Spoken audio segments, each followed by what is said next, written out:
गौरी कव्वी की शादी हुई काफी समय हो गया था, परंतु अभी तक गौरी कव्वी के यहाँ कोई संतान न थी। पहले तो उसका पति कालू कौवा उससे बहुत प्यार करता था, परंतु अब उसका पति भी उसे हर समय बांझ होने के ताने देता रहता था। क्या क्या आशाएं थी मेरे दिल में, हमारे बच्चे होंगे, भरा हुआ परिवार होगा। मुझे क्या पता था तुम एक बांझ हो और मैं एक बांझ कौवी को बिया कर लाया हूँ।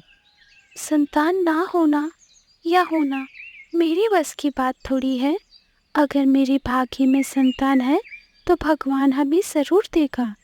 जाओ और भोजन ले आओ। मैं कहाँ से भोजन लाकर पेट भरूं तुम्हारा। पति जी, सबके पति ही भोजन लाते हैं, आप कौन सा अकेले मेरे लिए भोजन लाकर देते हो। एक बार कहा कि जाओ, आज के बाद अपना भोजन खुद ही लाया करो। वह गौरी कौवी को वहाँ से जाने ही वाली थी कि वहाँ कालू कौवे का मामा जी आ जाता है।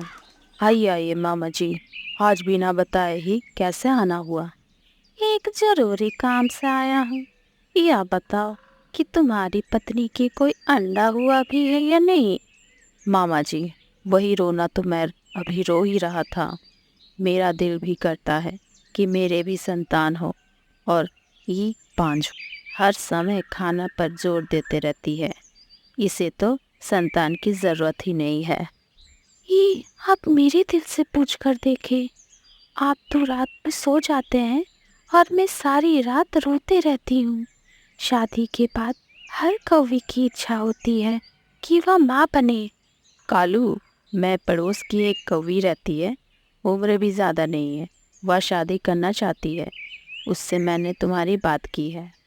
मामा जी, ये आप क्या कह रहे हैं? क्या आप मेरे ऊपर सौतन लाने की सोच रहे हैं? तुम बांझ हो और तुम पर इंतजार करें। पूरा 1 साल हो गया है तुम्हारी शादी को। मामा जी, मेरे तरफ से हाँ है। आप जाएं और बात पक्की कर कर उस कौवी से। गौरी कवि से ये बातें बर्दाश्त नहीं हो रही थी। वह कुछ कर भी नहीं सकती थी, इसीलिए वह वहाँ से चली जाती है।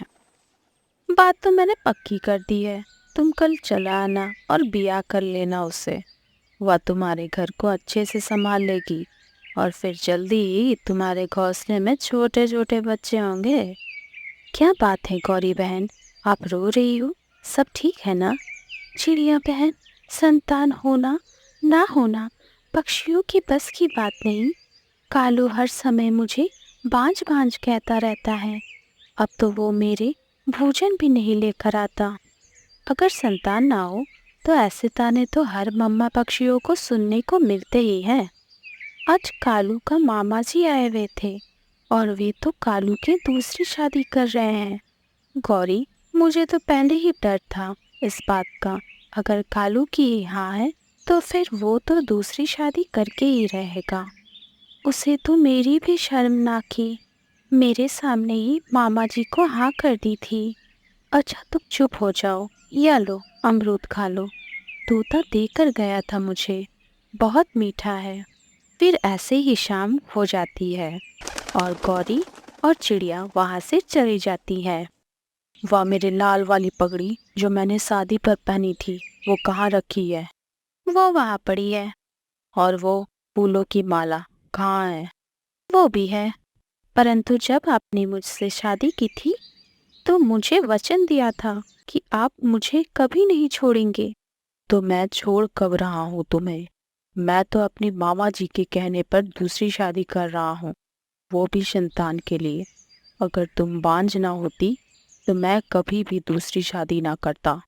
आपको मुझसे प्यार ही नहीं था। अगर मुझसे प्यार होता तो आप कभी ऐसा ना करते। मैं मानती हूँ कि संतान के बिना रहना बहुत मुश्किल है, परंतु जितनी संतान की इच्छा आपकी है, मेरी भी तो है।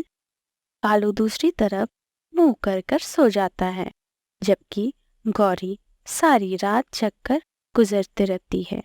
सुबह हो जाती है, कालू भी उठ जाता है और शादी की पूरी तैयारी कर लेता है। मैं कैसा लग रहा हूँ? पति जी, मुझे तो अभी तक विश्वास ही नहीं हो रहा है कि आप दूसरी शादी कर सकते हो। शाम को विश्राम हो जाएगा। जब शाम को मैं पिंकी को साथ लेकर आऊँगा। फिर काली कौवा वहाँ से चला जाता है। वो तो कुछ ज़्यादा ही तेज उड़ रहा था। उसे तो दूसरी शादी का कुछ ज़्यादा ही शौक रहा था। आओ कालू, तुम तो सुबह सुबह ही आ गए। मामा जी, मैंने सोचा कहीं देर ना हो जाए, इसीलिए सारी तैयारी तो मैंने रात को ही कर ली थी। तो फिर चलो, पिंकी को वो भी मैंने कल ही बता दिया था, वो भी तैयार ही रहेगी। फिर कालू और उसका मामा जी पिंकी कौवी के घर जाते हैं। पिंकी जी, मैं कालू हूँ। मामा जी ने बताया ही होगा मेरे बारे में। आपको बहुत खुश रखूँगा मैं। खाने में मकई और भट्टे बहुत पसंद है मुझे, और कभी कभी मिठाई भी। मैं आपके लिए तरह तरह के भोजन लाया करूँगा। अगर ठीक रहे तो रखना उससे। बुढ़े कौवे को लड़ाई करे तो भगा देना। और हाँ, उसे कहना कि अपना भोजन भी खुद ही लाया करे। मामा जी, आप चिंता ना करें। पिंकी के होते हुए मुझे उसकी क्या ज़रूरत। आकर कोई उल्टी सीधी बात की तो दो चार लगा दूंगा उसे। कबूतर और चिड़िया गौरी कौवी के पास जाते हैं। गौरी बहन, आज मैंने देखा कालू दूल्हा बने कहीं जा रहा था। कबूतर और चिड़िया, मैं तो लूट गई। वह दूसरी शादी करने गया है और शाम को नई पत्नी के साथ ही लेकर आएगा। मरी उसका बुढ़ा मामा जिसने दूसरी शादी करवाई है उस कालू की। गौरी बहन, मैं तो आपको यही समझाने आई हूँ कि अब ध्यान से काम लेना और लड़ाई ना करना। अगर इस समय लड़ाई करोगे तो कालू आपको घर से निकाल देगा। अब इस उम्र में कहाँ जाओगी? या पापा पक्षी तो दूसरे शादी खुशी से कर लेता है और पहले वाली को तो सिर्फ बोझ समझते हैं। मैं समझती हूँ चिड़िया बहन, जिंदगी भी तो गुजारनी है। मैं किस बात पर लड़ाई करूँगी। वो ऐसे बैठे हुए थे कि कालू कौवा भी अपनी पत्नी को साथ लेकर आ जाता है। अच्छा हुआ चिड़िया और कबूतर तुम भी यहीं हो। शादी की मिठाई खाते जाना। शक्ल से तो नहीं लगता कालू तुमने शादी संतान के लिए कर रही है। मुझे तो लग रहा है कि बहुत शौक है तुम्हें दूसरी शादी का। हम नहीं खाते मिठाई। ये कहकर चिड़िया और कबूतर वहाँ से चले जाते हैं। भोजन लाऊं आपके लिए? क्या आप मेरी सौतन हो? मैं पहले तो बहुत गुस्सा वाली थी, अब मुझे सब बर्दाश्त करना होगा। मैं सब करूँगी कालू, परंतु मुझे घर से ना निकालना। मैं अगर अपनी माँ के पास गई तो मेरी माँ तो जीते जी मर जाएगी। तो फिर जाओ और अपनी सौतन के लिए भोजन ले आओ। फिर गौरी कौवी वहाँ से चली जाती है। वह टूटे हुए दिल के साथ उड़ी जा रही थी। एक मम्मा पक्षी अपने सौतन को कैसे बर्दाश्त कर सकती थी। वह नदी पर जाती और वहाँ बैठकर रोने लगती है। कबूतर तो पास में बैठा हुआ था, गौरी को देख वहाँ आ जाता है। गौरी, चुप हो जाओ। एक दो दिन की बात होती तो तुम रोती, अब तो सारी जिंदगी उस सौतन के साथ ही गुजारनी होगी तुम्हें। मुझे दुख तो इस बात का है कि कालू मुझसे नफरत से बुलाता है, हर बात पर मेरी इंसल्ट करता है। कबूतर के पास कुछ मक्के के दाने थे। वे दाने कबूतर कौवी को दे देता है। कबूतर भैया, मुझे माफ़ कर देना। मैंने कई बार अपनी बेइज्जती की, परंतु आप फिर भी मेरा इतना ख्याल रखते हो। आप ये दाने खा लो। मुझे पता है आपने सुबह से कुछ नहीं खाया होगा। गौरी वो मक्के के दाने खा लेती है। अब मुझे जाना होगा। मैं अपने पति और सौतन जी के लिए भोजन की खोज भी करना है।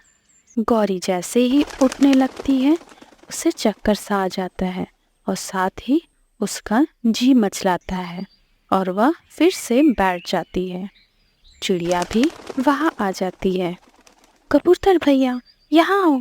मेरे पास कुछ दाने मक्के के थे, वो कबूतर ने मुझे दे दिया।